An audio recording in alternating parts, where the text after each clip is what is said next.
watch him go through what he went through for you and me. I'm glad I wasn't there. Glad I wasn't there. But I'm glad he did it. Thankful.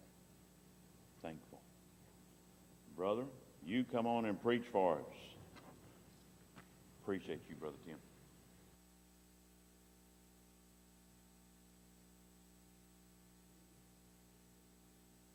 Everyone doing good tonight?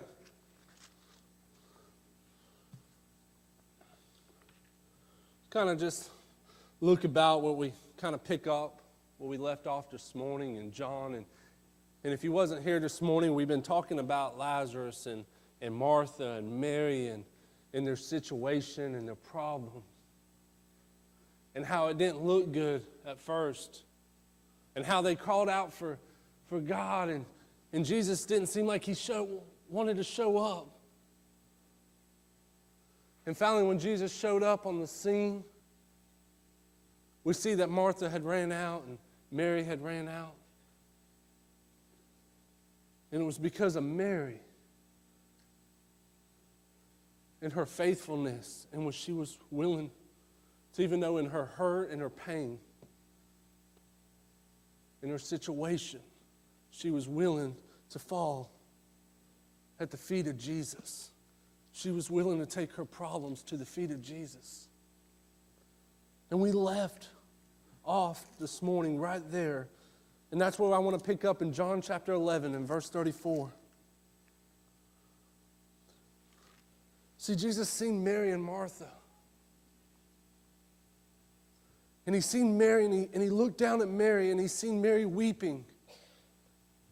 And Mary at the feet of Jesus is saying, Jesus, if you'd have been here, my brother wouldn't have died. And it said that Jesus was deeply moved at that moment. He was deeply moved. And this is where we leave off. He said, Mary, where have you laid him? Where have you laid him, Mary? Jesus asked. Come and see, Lord. They replied, shortest verse in the Bible, Jesus wept. Then the Jews said, see how he loved him? But some of them said, could not he who opened the eyes of the blind man have kept this man from dying? Real quick right there, just a freebie. Be careful who you allow in your circle. Be careful who you allow around you when you're going through situations and problems, because not everyone's for you. Not everyone's going to see how much God loves you. See how much Jesus loved you. You might find some people that says, man, and you say you love Jesus, and you say he loves you. Why didn't he show up? Where's he at? Be careful who you let in your circle. Careful who you let in your situations. Verse 38, Jesus was once more deeply moved. As he come to the tomb, it was a cave with a stone laid across the entrance. Take away the stone, he said. But Lord, said Martha, the sister of the dead man, by this time there is a bad odor, for he has been there 4 days. Then Jesus said, did I not tell you that if you believe, you will see the glory of God? So they took away the stone. Then Jesus looked up and said, Father, I thank you that you have heard me. I know that you always hear me, but I say this for the benefit of the people standing here, that they may also believe that you sent me. When he had said this, Jesus called in a loud voice, Lazarus, come out. Then the dead man came out, his hands and feet wrapped with strips of linen and cloth around his face. And Jesus said to them, take off the grave clothes and let him go. Father God, we thank you for tonight. Lord, we thank you for what you're doing in our lives, Father. in the midst of this church, Father. Lord, as I begin to preach your word, Father, I ask tonight, Lord, that I hide behind you, Father. Lord, I pray tonight that you will come forth, Lord, that your words will be spoken and not mine. Lord, they need to see you, not me. Lord, we thank you, and I thank you for this opportunity, Lord, to speak your words, your promises. We thank you. In your name we praise. Amen. Martha and Mary finally get what they've been asking for. Martha and Mary finally get what they've been praying about. They needed Jesus in their situation. They needed Jesus to show up. They've been praying about it. And finally, Jesus shows up. Finally, Jesus comes into the scene. He comes into the picture. They get what they were asking for. And he's ready to move. And he's ready to take action. And he's saying, where did you lay them? Where did you lay your problem? Where did you lay this situation at? Show me. I want to see it. Take me. Don't just tell me, take me to it. Let me in. Don't hide it from me. I'm here. Don't try to hide it now. You've called out. Don't try to keep me out now. Take me where you have laid him. But oh Martha, is she ever going to learn? Is she ever going to realize? This same old Martha that got mad because Mary was at the feet of Jesus when she was cooking. The same Martha that got mad when she sent word and Jesus said, I'm not coming just yet. The same Martha that ran out and gave a piece of her mind to Jesus earlier. This same Martha, she just don't know when to quit, does she? Sometimes we don't know when to quit talking, do we? And old Martha here, she's saying, Jesus says, take me into the situation. Take me to Lazarus. I'm here. Take me now. And Martha says, wait, Jesus, wait. Not now. You don't want to go there. I mean, I wanted you here. I wanted you to show up in my situation, but now my situation looks worse. Now my situation doesn't look as good as it did a couple days ago, and even though it looked kind of bad then, it looks really bad now. Martha's saying, Jesus, no. Don't go. You don't want to see us. You don't want to see what's laying behind that tomb, that stone. You don't want to see the situation, Jesus, where it's at now. You don't want to have to remove that stone. There's a bad odor. There's a bad odor in there. Things don't look pretty no more. It stinks. Jesus, just leave it alone. Just leave it alone. We'll keep them in there. We'll keep the stone in front of them. We'll keep it blocked. We'll keep it hidden. So many of us in here are like Martha.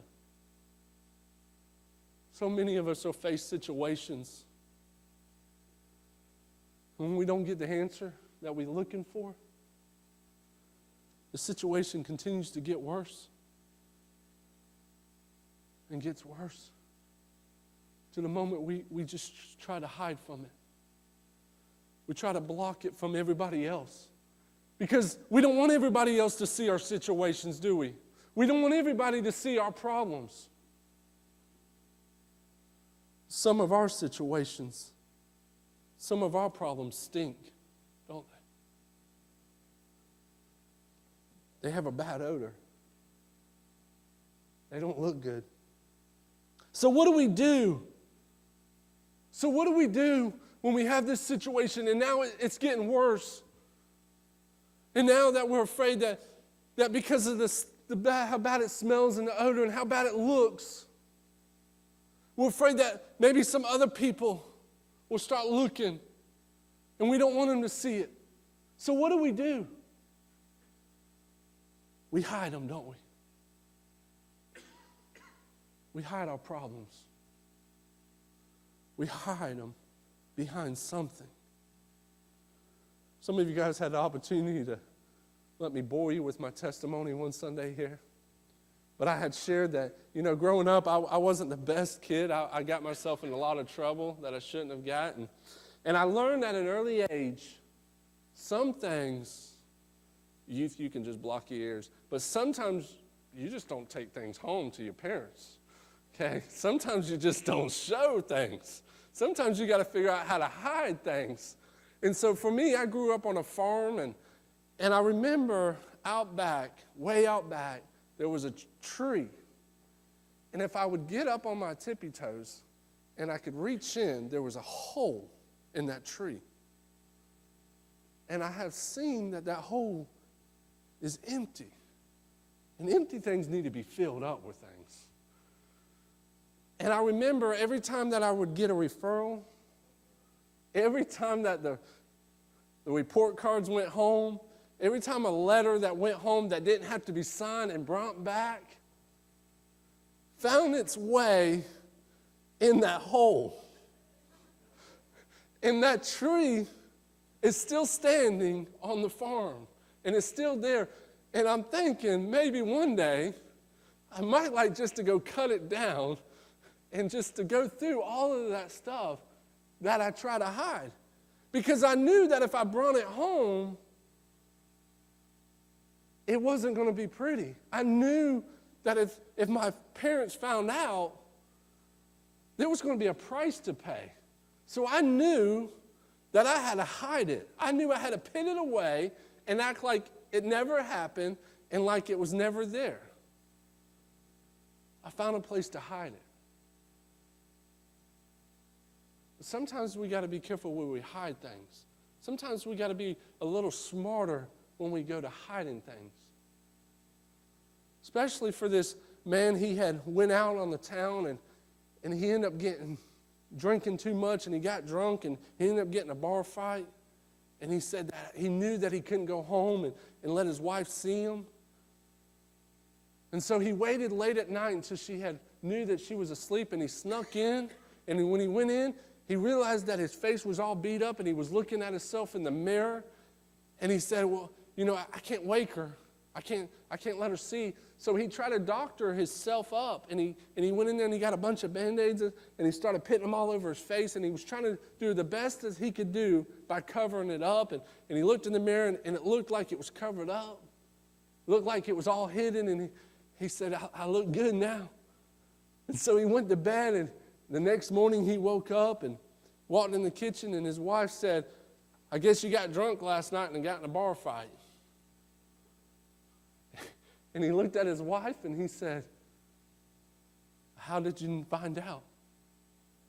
And she said, because there was Band-Aids all over the mirror in the bathroom. Be careful how you hide things. You got to be a little smarter when it comes to hiding things. For a lot of people, we try to hide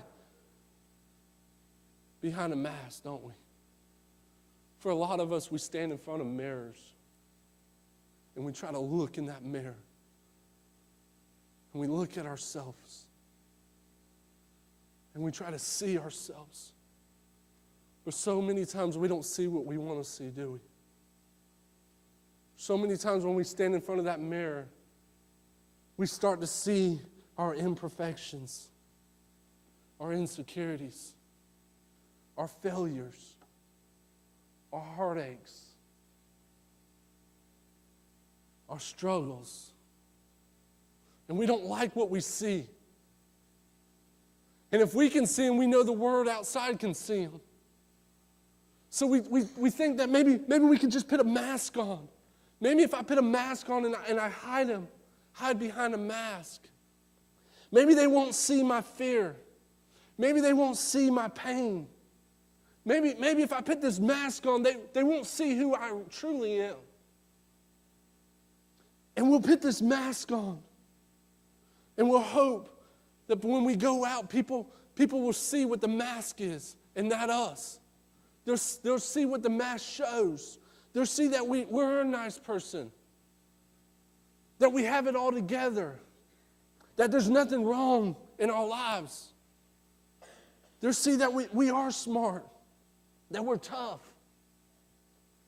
That we're special. They'll see that we just want to be loved for who we are. But so many times, we put the mask on, and after putting the mask on, we still look ourselves in the mirror. And the devil continues to remind us. Just because you have a mask on, you're still a failure. Just because you have a mask on doesn't mean that you're better. Just because you have a mask on doesn't change who you are. You're nobody. And the devil continues to tell you that. And the devil continues to pour that into you. So what do? You just continue. And you say, well, man, if this mask ain't enough, maybe I had some lipstick. Maybe they won't see my busted lip. Maybe if I cover it up. Maybe I just need to add more. Maybe if I get some more makeup and I hide those bruises around my eyes, they won't see those marks. Maybe if I continue to add more and more. Maybe if I continue to try to cover all this up, them out there won't see what I'm going through inside. Maybe them out there won't see every struggle that I carry, every pain that I carry. Maybe they won't see that. It says that 44% of women will use makeup to hide their flaws. They will use it to cover up. Not just to try to make themselves prettier, but they will use it to cover up things they don't like about themselves. So everybody else won't see what they see in the mirror. So many people live their lives wearing a mask that hides who they really are and who God has created them to be. They wear masks to hide it. And if we're not careful, we will live a long life wearing a mask.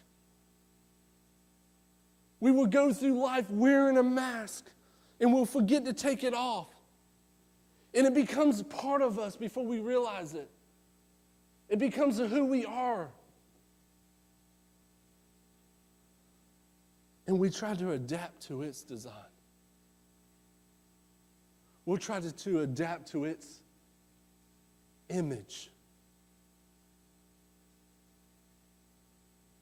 Not the image of Christ. And it takes over everything else in our lives to the point that not only does the Word forget who we are, but to the point where we forget who we are. Before this situation happened. Before the problems started coming. Before we had to start putting the makeup on. Before we started trying to hide these things.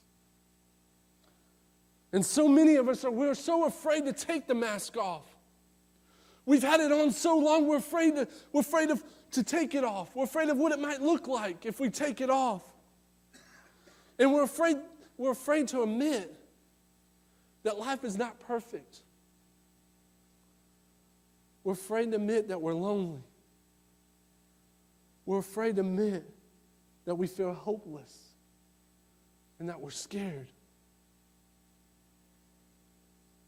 We're scared of our situation. We're scared of the problems that we've got ourselves in. And we feel afraid to tell someone that we've been fighting battles for days, for months, and maybe even years.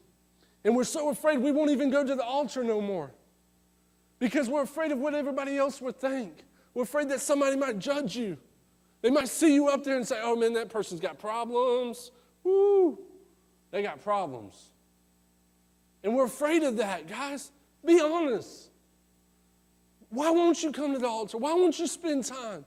We all need to be up at the altar. We all need to be spending time with God. We face things every day.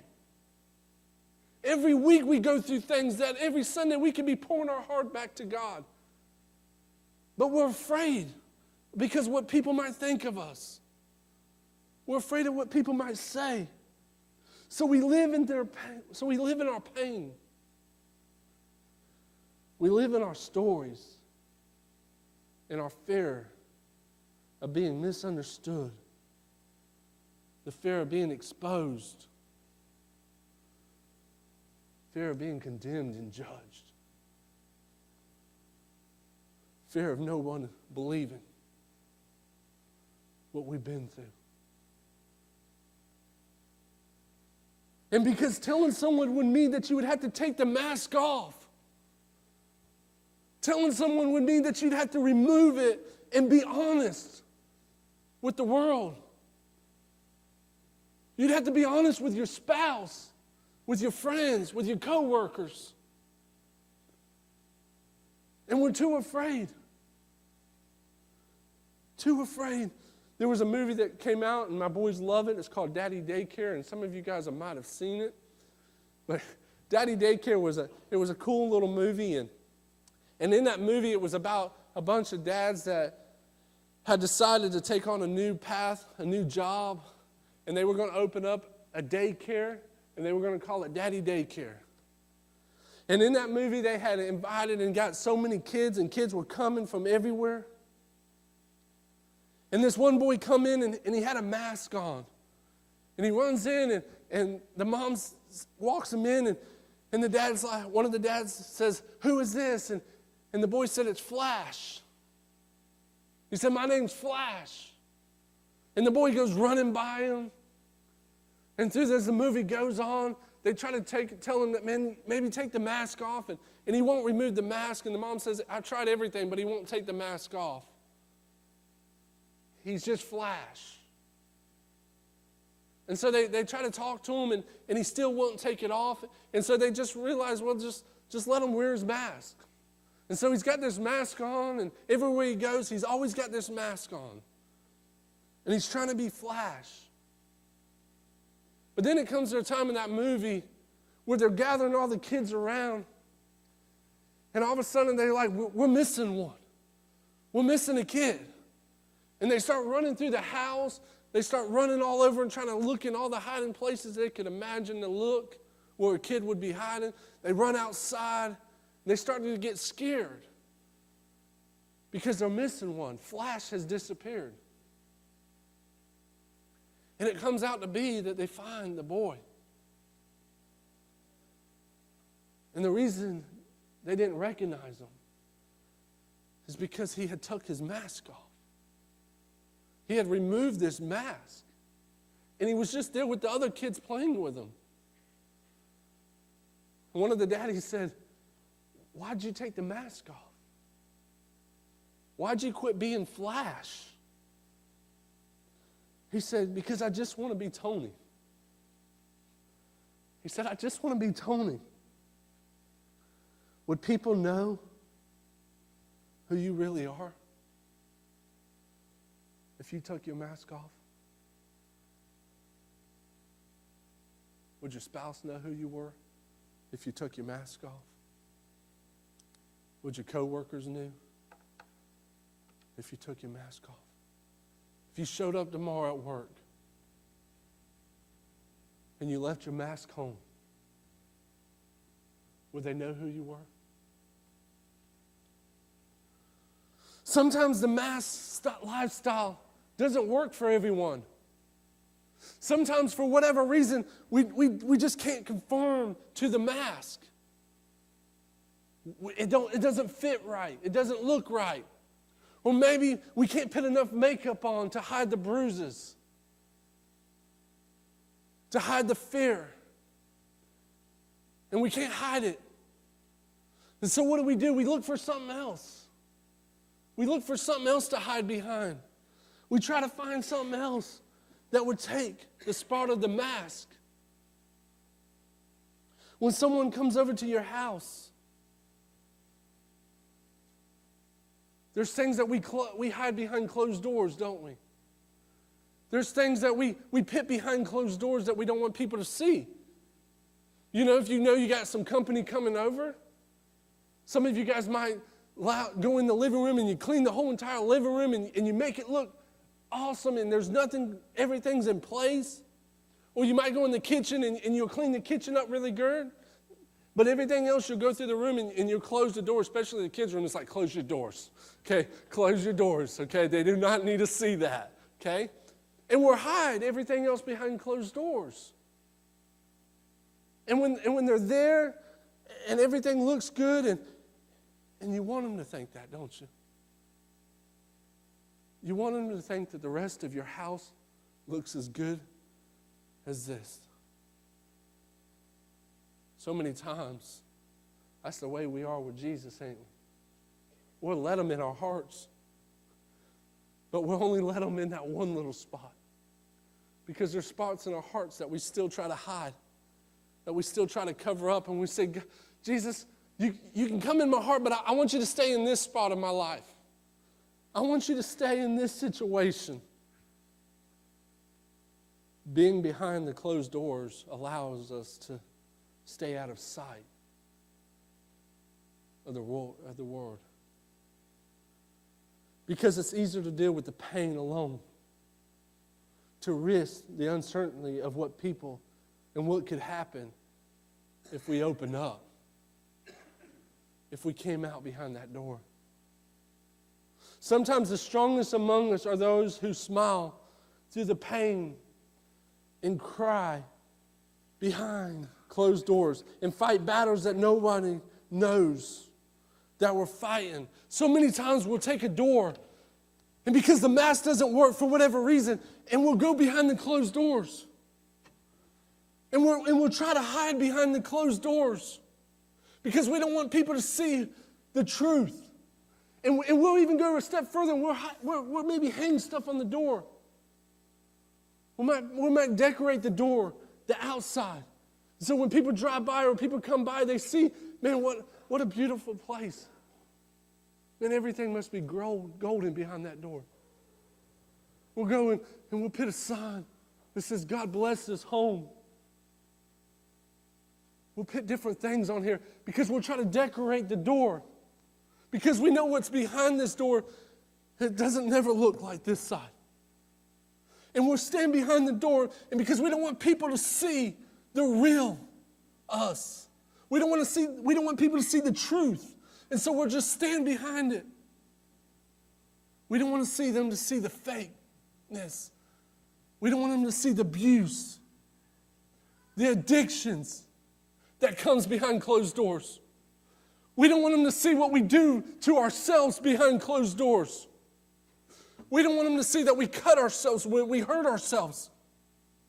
We beat ourselves up behind closed doors. We get ourselves in addictions behind closed doors.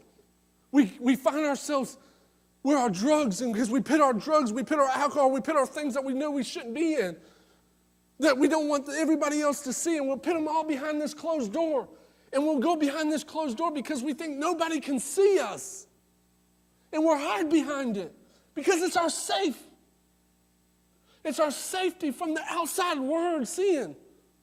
And we'll hide behind it. We'll hide behind it with adultery. We'll hide behind it because everyone else sees the perfect marriage. But behind here is the unperfect marriage. Behind the doors where the fights happen. Behind the closed doors where the arguments happen. And we think about stepping out. We think maybe I can come out. Maybe it's time for me to come out. And the devil continues to remind us, and he said, no, you don't want to come out. You ain't strong enough to come out. You just stay right there behind this closed door. You don't want people to see you. And so you'll go behind the door again. And you'll go back to doing the same thing you were doing. And you're saying, well, maybe now. And the devil says, no, nobody wants you. Go behind that door. And so you go behind that door and you go right back in that situation. You go right back to there's addictions, there's drugs.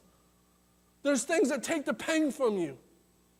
And you keep on going back, and every time you go to open that door, the devil just shuts it and slams it in your face and says, no, just go. You can't give up now. Stay back there. You don't want everyone to see what you've been doing. You don't want to let them see your struggles, guys. You don't want them to see your shame. You don't want them to see your flaws, your failures, your mishaps, your disappointments. You don't want them to see everything that you keep behind that closed doors. And the devil says, stay right where you're at. Stay right behind that door. Don't come out. Don't come out. But what if you do? What if your failures, your disappointments, your mistakes, what if your struggles that you fight every day, that you battle every day, what if your story is for someone else? What if your situation can help someone else? What if your testimony will free someone else from the same thing that you're going through? Have you shared your testimony with someone? Have you freed someone? Guys, that's the most powerful thing we can tell someone is your story. Is your testimony of what you were dealing with, what you were suffering, what you were battling, and what you were doing and where God is taking you now. Is your story, is your testimony. Pastor John Hagin said, your story is the key that can unlock someone's prison. Your story is the key that can unlock someone's prison. Revelation 3:20 says, behold, I stand at the door and knock.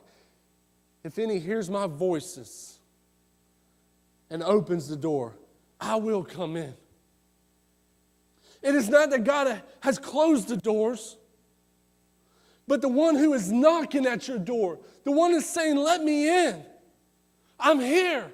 I'm waiting to take action. You got to get that out of the way. You got to let me in.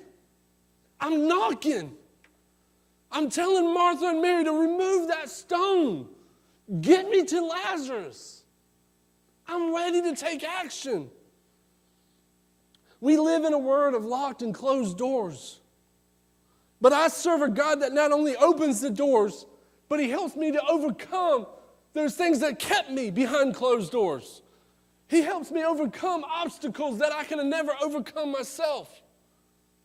He helps me to overcome my addictions and my failures and my disappointments. Church, that's my God. My God ain't going to stay out behind that door. My God ain't going to let Lazarus stay in that tomb. He ain't going to let this stone block him from what He wants to do with that man's life. Only my God can take a mess and turn it into a message, church. Only my God can take a test and turn it into a testimony. Do you believe that, church? Who's your God that you're serving today? Who do you put your trust in? The Bible is full of men and women that have made mistakes. Me and Pastor was just talking about David a while ago. The Bible's full of people that were trying to hide. trying to cover up. David had an affair, guys, and he tried to cover it up. Paul was a murderer. Peter had a temper. Martha was a worrier. She couldn't keep her mouth closed long enough. And Lazarus was dead, guys. But my Jesus, but my Jesus still looks at them, and he is looking at us today and saying, my grace is significant for all of you. For my power is made perfect in your weaknesses. Glory to God who sets the captive free. Amen. But before God can move in your life, you have to be willing to remove your hiding spots. Before God could do something amazing in Lazarus' life, the stone had to get out of the way. The obstacle had to get out of the way. The mask had to get out of the way. Those closed doors, they have to get out of the way, people. Jesus told Mary, take me. Take me to Lazarus. I believe Jesus is saying to someone here tonight, take me to your problems. Take me to your situations. Take me beyond your mask. Take me beyond those closed doors. I want to see you, not your situation. See, Jesus didn't say, take me to this mess, take me to this sickness, take me to this death. He says, take me to Lazarus. Even though how bad the situation is, Jesus is still calling him out by his name. He's still saying, Lazarus. Take me to Lazarus. Not your mistakes. In the moment, they removed the stone. The moment that they took this stone and they rolled it away, Jesus looked up. Have you ever felt like people were looking down on you? Have you ever felt like somebody just looks down on you because of your mistakes? Or because of who you are? Or maybe your addictions? Maybe when you finally open that door. Maybe when you finally remove that mask and you come forward. And the Word starts to see your situation. Starts to see your problems. And everyone else wants to look down. But my God is looking up at you. He said, I don't care what's got you down. I don't care what you want to hide. I want to look at you tonight. I want to look at you. When we find ourselves at the point where it seems like we can't go no lower. When you finally say enough is enough and I'm coming out of this problem, I'm coming out of this situation, I'm coming out behind these closed doors.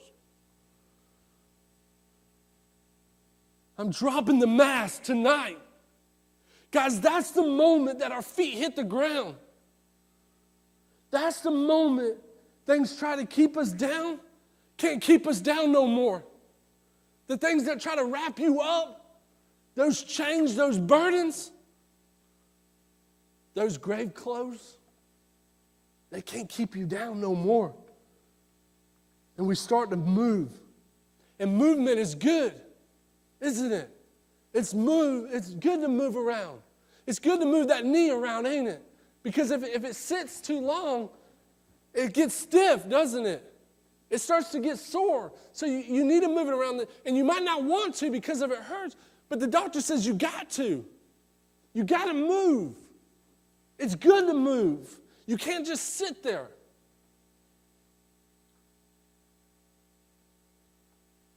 Seven years old, a boy.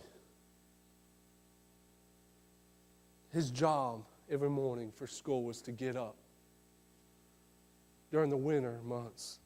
And he would go to the schoolyard. And in that schoolyard, there was an old coal stove in that classroom. And his job every morning was to go there, and there would be a kerosene can out front. And he would take that kerosene, and he would go in the classroom, and he would fill up this old stove, and he would get the classroom warm, so when the teachers and the other students showed up, it would be nice. It wouldn't be so cold. That was his job at 7 years old. Could you imagine at 7 years old taking on such a job like that? Having the responsibilities like that? But he did that every day during the winter. Every day he got up, and it was just a normal routine, a normal thing for him to do. But one cold morning, something was going to happen. This young boy got up like every other day, and he put his clothes on, and he headed out the door, and he got to school, and he seen that old kerosene can sitting there, and he grabbed that old kerosene can, and he went in there, and he filled up this old coal stove, and he took out that old match,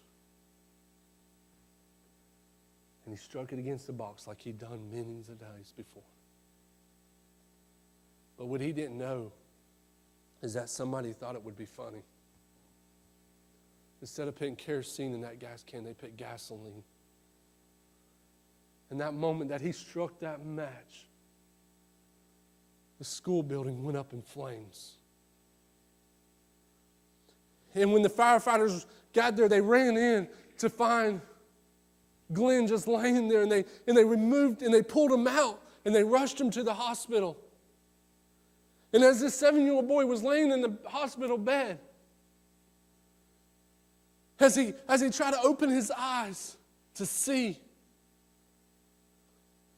he heard the doctors telling his parents, he's probably not going to make it. He's probably not going to make it out of here.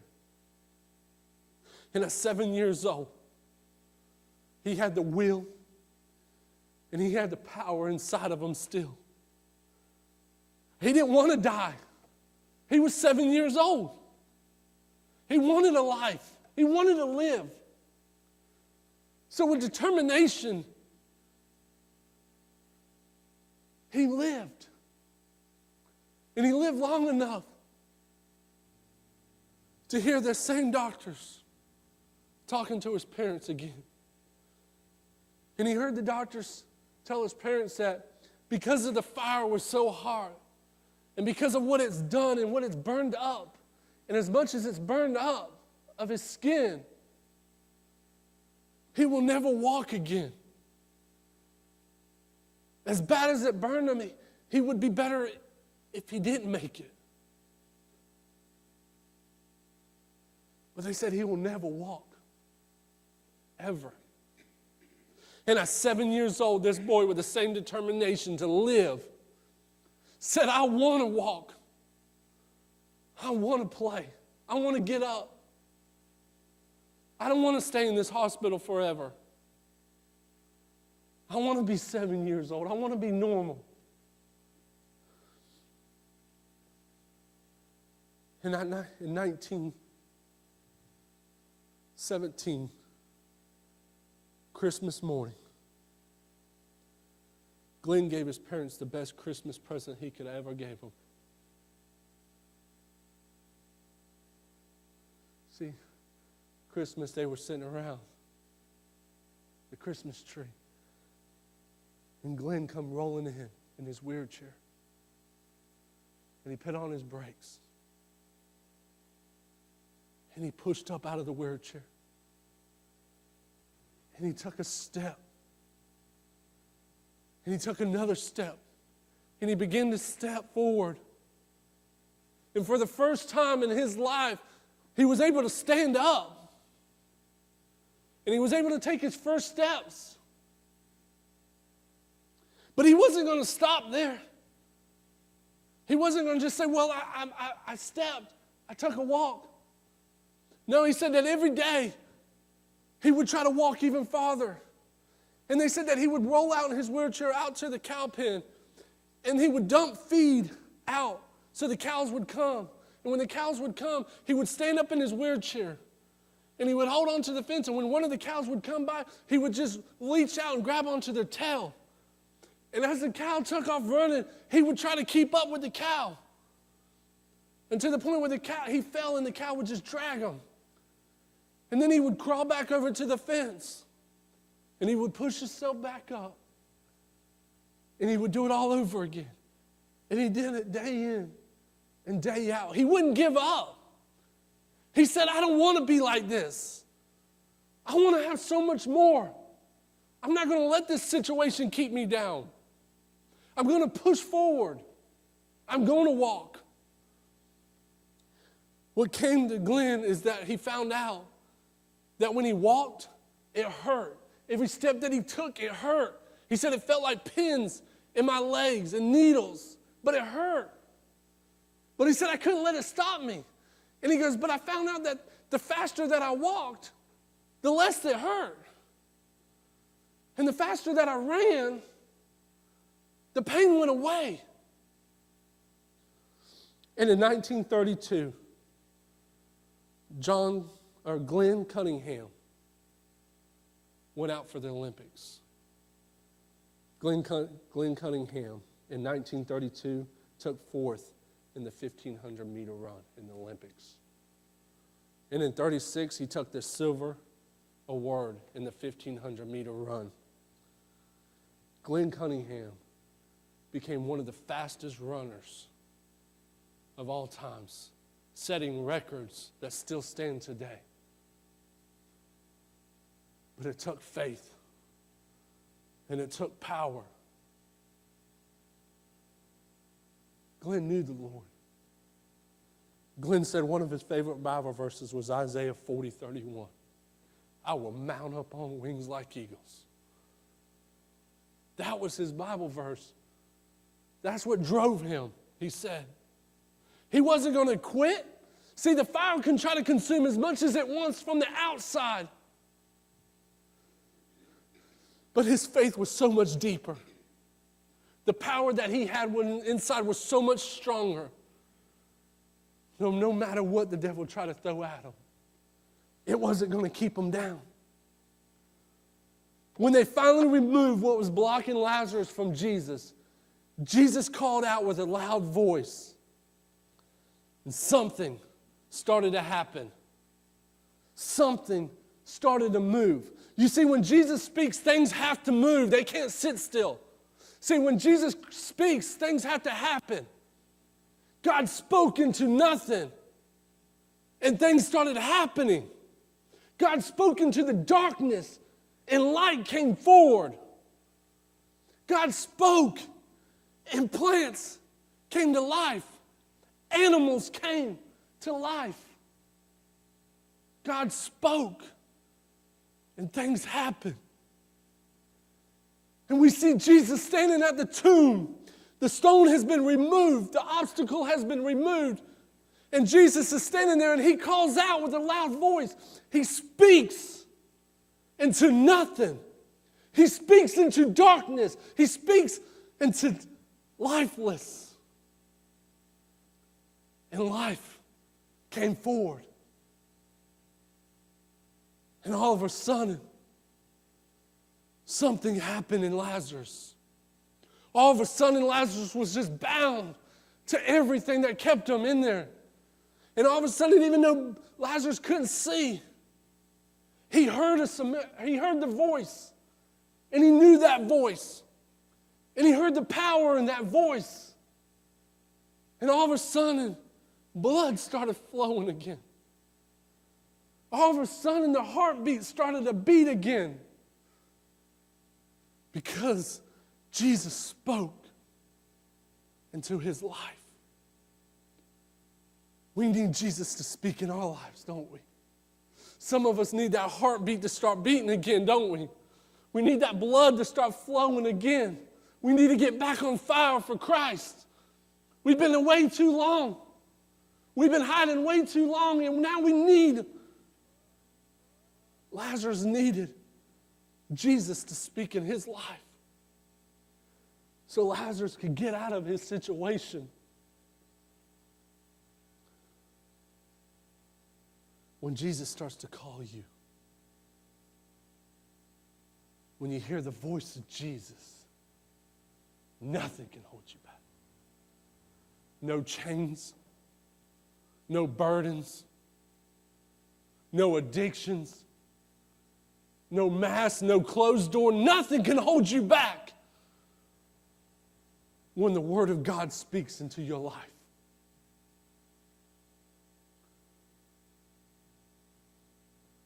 Will you allow Jesus to speak in your life tonight as He comes forward and begins to play?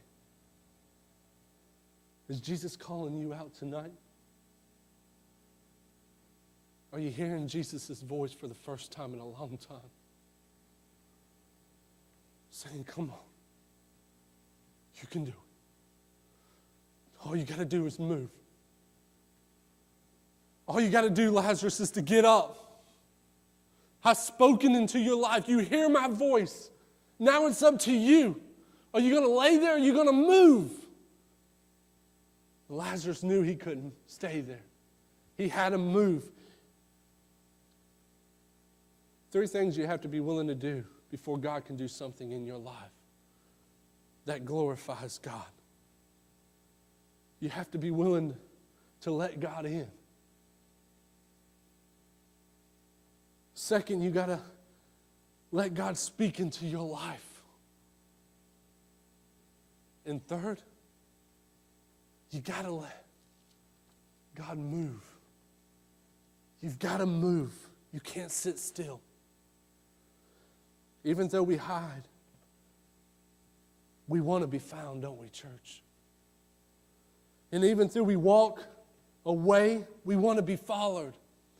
And even though we cry, we still want someone there to wipe our tears from our face, don't we? We need God. The devil's been keeping you behind your mask.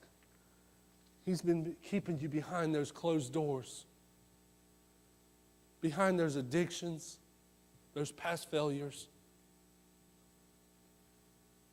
whatever else that you've tried to hide yourself behind. Tonight, God's calling you out. Just like He called Lazarus out of that tomb. The devil's kept you long enough. Will you come out? Will you come out behind those chairs just tonight? Brother, it's all yours. As they begin to play, I pray that you won't hold back tonight. Don't hold back. Have thine own way, Lord, have thine own way. Thou art the potter, I am the clay. Mold me and make me after thy will, while I am waiting, yielded and still. Have thine own way, Lord, have thine own way. Search me and try me, Master, today. Whiter than snow, Lord, wash me just now, as in thy presence humbly I bow. Have thine own way, Lord, have thine own way. Wounded and weary,